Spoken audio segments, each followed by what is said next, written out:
राजाओं के विषय में या पुराणों में कई बार जो आपको मिलेगा कि शिकार खेलते थे, शिकार खेलते थे, शिकार खेलते थे। तो आप अगर बहुत पीछे जाएंगे और आप वहाँ से देश को देखना शुरू करेंगे, जब इस देश में आक्रांता नहीं आए थे और इस देश के किताबों को जलाया नहीं गया था, तब आप देश को देखना शुरू करेंगे तो आपको लगेगा कि जो दुष्ट प्रवृत्ति के लोग थे केवल वही मारने का काम करते थे, जो मानवीय प्रकृति के लोग थे वो कभी किसी को मारने का काम नहीं करते थे, बचाने का काम करते थे। ऐसा आपको स्पष्ट समझ में आएगा। तो और वो लोग जो दुष्ट प्रवृत्ति के लोग हैं उनको हमेशा ही समाज में, सनातन धर्म में राक्षसी कैटेगरी में रखा जाता था कि ये दैवीय कैटेगरी में है और ये राक्षसी कैटेगरी में है।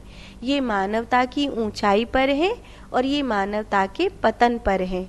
माने ये राक्षस हुए और ये देवता हुए, ऐसा समझाया जाता था। तो उस तरह के लोग, अगर आप सोचो कि हिंदू धर्म में कोई उस तरह के लोग रहे ही ना होंगे, तो सोचो फिर जब बाबर आया था इस देश में तो किन लोगों ने उसका साथ निभाया होगा। औरंगजेब जब मंदिर तोड़ रहा था तो किन लोगों ने उसका साथ निभाया होगा। आज जब रामलला विराजमान हो रहे हैं तो आज भी ढेर हिंदू हैं जो विरोध कर रहे हैं।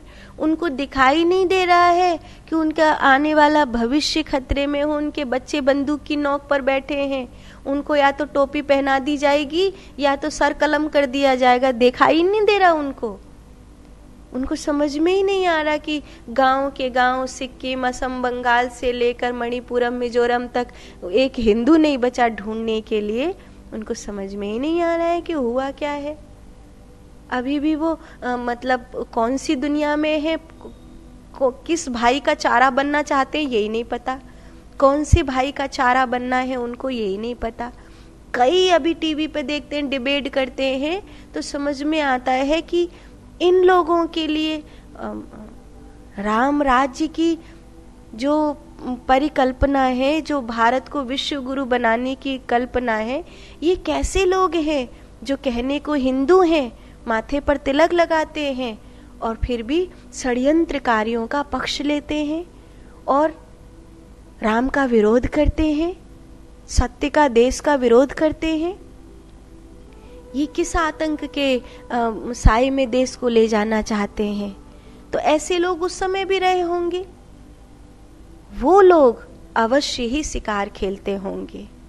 लेकिन आप अगर उन लोगों के चक्कर में अगर सभी को ये कह दो कि सभी राजा शिकार खेलते थे या शेर को मार देते थे या हिरण को मार देते थे, तो ये उचित नहीं है, ये आपका गलत निर्णय होगा। जैसे अभी कुछ भारत के धूर्त व्यक्ति जो विदेशी षड्यंत्रकारियों की उंगली पे नाचते हैं, उन लोगों के चक्कर में अगर आप सभी हिंदुओं को पथ भ्रष्ट कहो तो ये गलत है। जयचंद तो कोई ना कोई होता ही है, होगा ही, लेकिन आप उसके चक्कर में सबको बुरा नहीं कह सकते। और इससे ज़्यादा बुरा क्या होगा कि सारी दुनिया को धारण करने योग्य धर्म देने वाला, सारी दुनिया को जीने की सभ्यता देने वाला, सारी दुनिया को मानवता की ऊंचाई सिखाने वाला सनातन धर्म, आज उसके पास 1 इंच धरती अपनी नहीं है।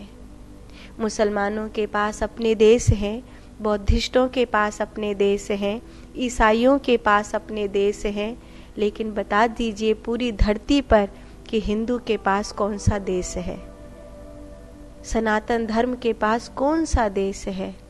एक देश तो छोड़ दीजिए, एक शहर भी नहीं है, एक शहर छोड़ दीजिए, एक घर नहीं है, 1 इंच जगह नहीं है। पूरी धरती पर जो कभी अखंड था, 5000 वर्ष पहले चले जाइए, आपको समझ में आएगा कि और कोई धर्म जैसी बात थी ही नहीं जो धारण करने योग्य है वही धर्म है, और जो धारण करने योग्य है वही धर्म है। उसी को सत्य कहा गया, उसी को सनातन कहा गया। और कुछ था ही नहीं, कुछ नहीं था। और लेकिन अभी यहूदी अलग हैं, ईसाई अलग हैं, मुसलमान अलग हैं, बौद्ध अलग हैं, जैन अलग हैं, और सिख अलग हैं, और दुनिया में ढेर सारे सिया हैं, सुन्नी हैं, और अनेक अनेक कितने सारे हैं, और अपनी अपनी धारणाओं को थोपने में लगे हुए हैं, कोई बंदूक की नोक पर और कोई लालच की नोक पर। भारत इस बात को नहीं समझा, इसीलिए मूर्खों में ये धारणा फैल गई कि हम लोग शिकार खेलते थे। महाराज दशरथ शिकार खेलते हैं, फलाने शिकार खेलते हैं, राम शिकार खेलते हैं। नहीं, हम किसी जीव को बचाने वाले लोग हैं, हम हर एक की रक्षा करने वाले लोग हैं, हम मारने वाले लोग नहीं हैं, हम बचाने वाले लोग हैं। यही कारण है कि हमने सारी दुनिया को अपना सब कुछ दे दिया है, अपना सब कुछ दे दिया है। जैसे किसी बूढ़े से उसके 4 बेटे सब कुछ ले लें और उस बूढ़े को रोड पर निकाल दें और फिर कहें कि तुझे कुछ भी नहीं आता, तेरे पास कुछ भी नहीं है, तू कंगाल है। ऐसा ही कुछ हिंदू धर्म के साथ हुआ है। हिंदू धर्म ने पूरी दुनिया को सब कुछ दिया और आज उसी को निकाल कर फेंक दिया गया कि आपके पास एक देश भी नहीं है। और जो था, जिसमें सबसे ज़्यादा आबादी हिंदुओं की थी, वो भी बड़े प्यार से सेक्युलर बना दिया गया। इतने प्यार से सेक्युलर बनाया कि खुद हिंदुओं को पता ही नहीं चला कि उनके नाक के नीचे से उनकी पांव रखी हुई जमीन भी हटा दी गई है। अब उनके पास वो जमीन भी नहीं है जिस पर वो खड़े हैं। तो जब ये शब्द आता है कि मृगछाला और वस्त्र बिछे हैं, तो कई लोग सवाल करते हैं कि मृगछाला पर बैठे हैं, शेर की खाल पर बैठे हैं, तो क्या ऋषि मुनि हत्यारे हैं? आज की युवा पीढ़ी यही बात कहेगी। तो गीता जी में क्या मृग को मारने की बात कही है कि ये मृग जो है वो इसको मारकर उसकी खाल बिछा लो? ये तो मूड में से देकर मारने वाली बात हो गई। इसीलिए मैंने इतनी बड़ी बात कही है कि आप इस तथ्य को समझ सकें कि जब मृगछाला की बात होती है, शेर की खाल की बात होती है, तो वो किस प्रकार बात होती है। तो वो कह रहे हैं कि शुद्ध भूमि हो जिसके ऊपर क्रमशः कुशा, मृगछाला और वस्त्र बिछे हैं, और जो न बहुत ऊंचा हो और न बहुत नीचा हो। ध्यान करने के लिए जो आपका आसन है, जो आपका स्थान है, वो बहुत ऊंचा भी नहीं होना चाहिए और बहुत नीचा भी नहीं होना चाहिए। एकदम आप पाताल में चले जाएंगे, गुफा में चले जाएंगे तो भी उचित नहीं है, और आप बहुत ऊंचे चढ़ जाएंगे तो भी उचित नहीं है। भगवान कह रहे हैं आसन आपका न बहुत ऊंचा हो और न बहुत नीचा हो। जैसे कई बार हम लोग जब ध्यान की बात कहते हैं तो कई लोग प्रश्न कहते हैं अपने सोफा पे बैठकर कर सकते हैं क्या, कुर्सी पे बैठ के कर सकते हैं क्या, अपने बेड पर बैठकर कर सकते हैं क्या। तो ऐसे कई लोग प्रश्न करते हैं। तो भगवान कृष्ण ने बताया कि ध्यान के लिए सबसे पहले मन और इंद्रियों सहित शरीर को जीता हुआ होना चाहिए, आशा रहित, संग्रह रहित, अकेला एकांत स्थान में आत्मा को परमात्मा में निरंतर लगाए रखने के लिए तत्पर होना चाहिए। और उसके बाद कहा कि शुद्ध भूमि होनी चाहिए और कुशा तथा मृगछाला और वस्त्र बिछे हों, आसन न बहुत ऊंचा हो और न बहुत नीचा हो। भगवान कह रहे हैं तत्र एकाग्रम मनः कृत्वा यच्चित्तेन्द्रिय क्रियाः उपविश्य आसने युंजात यो है। तो उन बाबा का नाम ही पड़ गया पटिया वाले बाबा। पटिया वाले बाबा, पटिया वाले बाबा कह करके आज तक उनकी मतलब जय जयकार होती है। आज भी वहाँ कोई ध्यान करते हैं, भजन करते हैं, तो वो पटिया पर बैठ कर करते, तो कहते हैं पटिया वाले बाबा। पटिया वाले बाबा मतलब वो पत्थर पे बैठ करके अपना भजन ध्यान करते थे, उसी पर सोते थे। तो आपने बहुत सारी महात्माओं को देखा होगा जो पत्थर के आसन पर अपना बिछौना लगाकर वहीं ध्यान करते हैं, वहीं विश्राम करते हैं। ऐसा क्यों करते हैं? क्योंकि कई बार जब चलायमान आसन होता है, जैसे आपका बेड है वो बहुत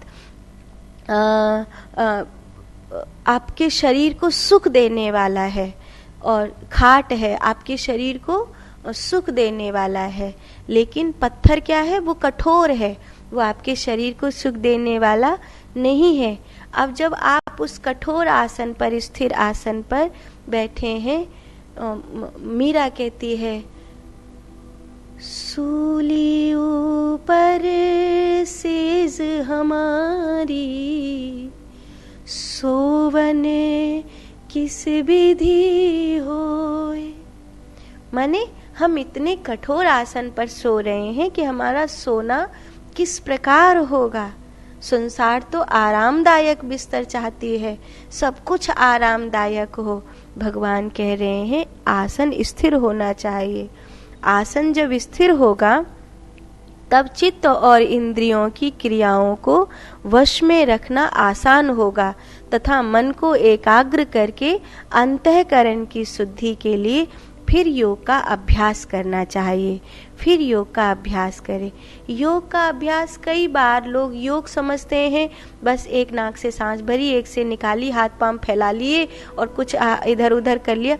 वो लोग समझते हैं कि जिम का हिंदी मतलब योग है। नहीं, जिम का हिंदी मतलब योग नहीं है। योग मतलब हाथ पांव फैलाना और आगे पीछे अपनी श्वासों को कर लेना, ये योग नहीं है। योग माने जीवात्मा का परमात्मा से मिलन, उसे कहते हैं योग। योग किसी भी चीज का योग माने जोड़ना। किससे जोड़ना? जीवात्मा का परमात्मा से जुड़ना, ये योग है। आप समझ लेते हो, आसन व्यायाम प्राणायाम कर लिए, हो गया योग। अष्टांग 8 अंग मिलाकर योग बनता है, जिसमें यम नियम आसन प्राणायाम प्रत्याहार ध्यान धारणा और समाधि। इसीलिए ये योग शब्द इतना भी छोटा नहीं है जितना आपने समझ लिया है। साधु।